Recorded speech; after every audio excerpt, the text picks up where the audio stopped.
అందరికీ నమస్తే అండి. వైఎస్ఆర్ కాంగ్రెస్ పార్టీ నుంచి వైఎస్ఆర్ కాంగ్రెస్ పార్టీలో అత్యంత కీలకంగా పనిచేసిన నాయకులు ఈరోజు వన్ బై వన్ తెలుగుదేశం పార్టీలో చేరడానికి రెడీ అయ్యారు. ఈరోజు చేరబోతున్నారు. వేమిరెడ్డి ప్రభాకర్ రెడ్డి గారు అందులో top most wicket. Vemireddy Prabhakar Reddy garu one of the main leader అన్నమాట, one of the top leader. ఆయన చేరబోతున్నారు. సో ఆయన ప్రత్యేకతలు ఏంటి? వేమిరెడ్డి ప్రభాకర్ రెడ్డి గారు, ప్రశాంత్ రెడ్డి గారు ప్రత్యేకతలు ఏంటి? వాళ్ళు చేరడం వల్ల నెల్లూరు జిల్లాలో వైసీపీకి ఒరిగేదేంటి, టీడీపీకి ఒరిగేదేంటి, వైసీపీకి నష్టం ఏంటి అనే డౌట్లు మీ అందరికీ ఉండొచ్చు. వేమిరెడ్డి ప్రభాకర్ రెడ్డి గారు యాక్చువల్లీ 2014 ఎన్నికలకు ముందే వైసీపీలో జాయిన్ అయ్యారు. 2014 ఎన్నికలకు ముందు ఎప్పుడో వైసీపీలో జాయిన్ అయ్యారు. ఆ తర్వాత కొన్నాళ్ళ పాటు వైసీపీకి గ్యాప్ ఇచ్చారు. ఏదో అక్కడ సీట్ల పంపిణీలోనూ అక్కడ ఇక్కడ 2014లో కాస్త తేడా కొట్టడంతో ఆయన వైసీపీకి గ్యాప్ ఇచ్చారు. మళ్ళీ 2018లో మళ్ళీ వైసీపీలో యాక్టివ్ అయ్యారు. 2018లో జగన్మోహన్ రెడ్డి గారి పాదయాత్ర జరుగుతున్నప్పుడు గూడూరులో జగన్మోహన్ రెడ్డి గారి పాదయాత్ర జరుగుతున్న సందర్భంగా ఆయన మళ్ళీ వైసీపీలో చేరి వైసీపీలో గత ఎన్నికల్లో వైసీపీ నెల్లూరు జిల్లాలో యాక్టివ్ అయ్యారు. సో ఇన్నాళ్ళ పాటు యాక్టివ్గా పనిచేశారు. ఆయనకు 2019లో రాజ్యసభ సీట్ కూడా ఇచ్చారు. సో వీళ్ళు ఆ జిల్లాలో ధార్మిక కార్యక్రమాలు, సేవా కార్యక్రమాలు ఎక్కువగా చేస్తూ ఉంటారు.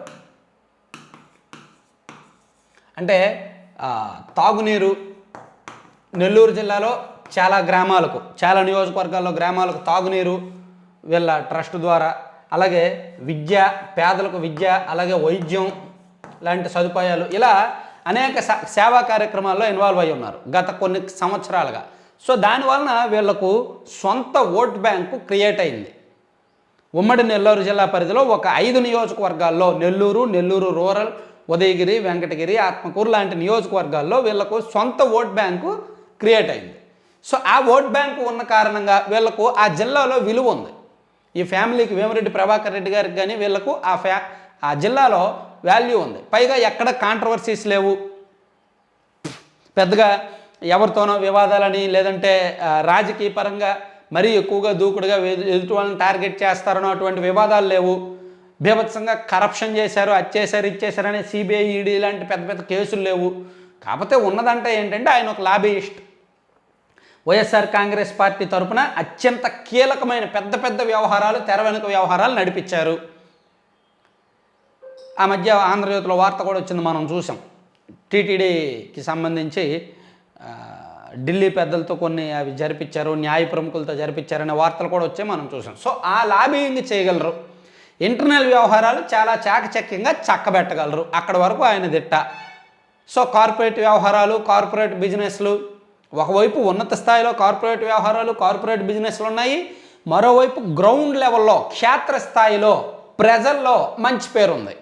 సో అందుకు ఆయనకు వైసీపీలో ఉన్నంతకాలం ఆయనకు విలువ ఉంది. కాకపోతే ఆయన చెప్పిన వాళ్ళకి సీట్లు ఇవ్వలేదు, ప్లస్ పార్టీ అధికారంలోకి రాదు అనే నమ్మకం, భయంతో మారుతున్నారు.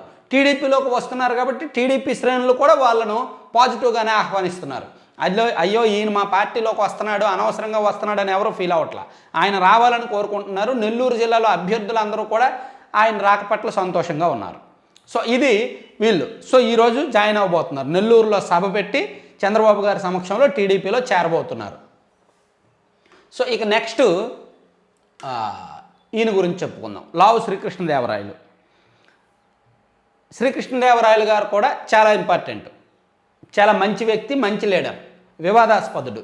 ఆయన వైసీపీలో ఉన్నప్పటికీ ఎక్కడ టీడీపీ వాళ్ళని టార్గెట్ చేయలా, టీడీపీ వాళ్ళ పట్ల కాంట్రవర్సీ, వివాదాస్పదంగా వ్యవహరించాల. మంచి సౌమ్యుడు, విద్యావంతుడుగా పేరుంది. వాళ్ళ ఫ్యామిలీకి కూడా మంచి పేరుంది. సో వైసీపీలోనే కొన్ని వర్గాలు ఆయన్ని వ్యతిరేకించాయి, ఆయన కొన్ని వర్గాలను వ్యతిరేకించారు తప్ప ఎక్కడ బయటపడలేదు. సో అటువంటిది లావు శ్రీకృష్ణదేవరాయలు గారికి వైసీపీలో పడకపోవడం, ఈయన కూడా వైసీపీలో చాలా కీలకంగా వ్యవహరించారు. 2018లో జగన్మోహన్ రెడ్డి గారి పాదయాత్రలో ఆ ఉమ్మడి గుంటూరు జిల్లా మొత్తం ఆయనే జాగ్రత్తగా చూసుకున్నారు. సో జగన్మోహన్ రెడ్డి గారితో పాటు నడిచి బ్యాక్గ్రౌండ్ వ్యవహారాలన్నీ చక్కబెట్టి చాలా కీలకమైన పాత్ర పోషించారు జగన్మోహన్ రెడ్డి గారి పాదయాత్ర నుంచి కూడా.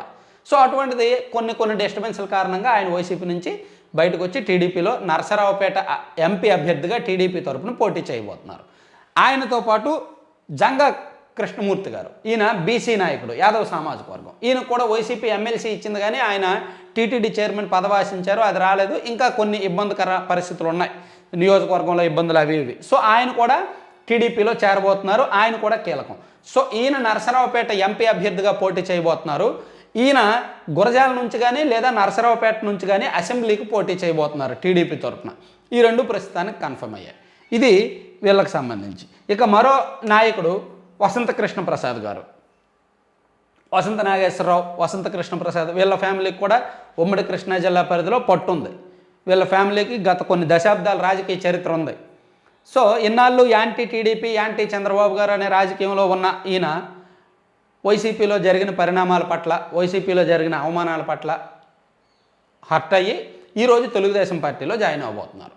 సో ఈయన కూడా టీడీపీలో కొన్ని వర్గాలను వ్యతిరేకించారు, దేవినేని ఉమా గారి మీద, వాళ్ళ వర్గం మీద కొంత ఇబ్బందికరంగా వ్యవహరించారు, కేసులు పెట్టించారు, అవన్నీ జరిగాయి. కానీ ఇప్పుడైతే మాత్రం ఆయన మనస్ఫూర్తిగా టీడీపీలోకి వస్తున్నారు. సో టీడీపీలో పనిచేయాలని వస్తున్నారు. టీడీపీ కూడా ఆయన పట్ల సానుకూలంగానే ఉంది, టికెట్ ఇవ్వాలనే చూస్తున్నారు. ఇలా ఈరోజు ముగ్గురు నాయకులు, ముగ్గురు కూడా కీలకమైన నాయకులు.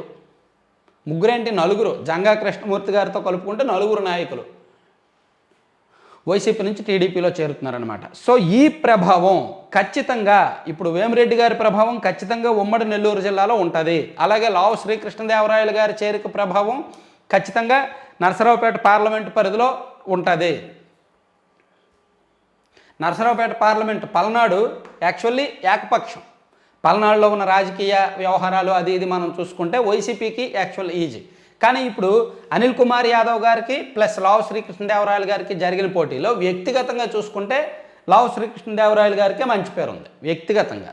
సో ఇప్పుడు దానితో పాటు బీసీ ఓట్లు పోకుండా, యాదవుల ఓట్లలో కాస్త చీలిక రాకుండా ఉండడానికి జంగా కృష్ణమూర్తి గారు కూడా టీడీపీలోకి వస్తున్నారు. కాబట్టి ఇది ఒక రకంగా మంచి స్టెప్, మంచి పరిణామం. సో ఇటు పల్నాడు జిల్లా, అటు ఉమ్మడి నెల్లూరు జిల్లా, రెండు జిల్లాల్లో కూడా టీడీపీకి కొంత కలిసి వచ్చే అవకాశమే. తెలుగుదేశం పార్టీకి ఇప్పుడున్న పరిస్థితుల్లో ఇటువంటి నాయకుల చేరిక ఖచ్చితంగా ఆ పార్టీకి ఉపయోగకరమే. ఇక మైలవరం, మరి వసంత కృష్ణప్రసాద్ గారిని ఏ విధంగా సర్దుబాటు చేస్తారు? ఈయనకు మైలవరం సీట్ ఇస్తే ఒకవేళ దేవినేని ఉమా గారికి కనుక మైలవరం ఇవ్వకుండా ఏ పెనమలూరో ఏదో అడ్జస్ట్ చేస్తారా, లేదంటే తాత్కాలికంగా ఈ ఎలక్షన్ వరకు దేవినేని ఉమా గారిని ఏమైనా పక్కన పెడతారా, బ్యాక్ అండ్ పాలిటిక్స్ పరిమితం చేస్తారా? ఇవన్నీ కూడా కొంచెం ఆసక్తికర పరిణామాలుగానే ఉన్నాయి. సో ఓవరాల్గా ఈరోజు చేరుతున్న నాయకుల పట్ల మీ అభిప్రాయం ఏంటి? వాళ్ళ వలన టీడీపీకి ఏమైనా ఉపయోగం ఉందా లేదా, మీరు ఏమనుకుంటున్నారు అనేది కూడా కామెంట్ చేయండి. కంటెంట్ నచ్చితే మాత్రం వెంటనే లైక్ చేయండి, షేర్ చేయండి, సబ్స్క్రైబ్ చేయండి. Thank you.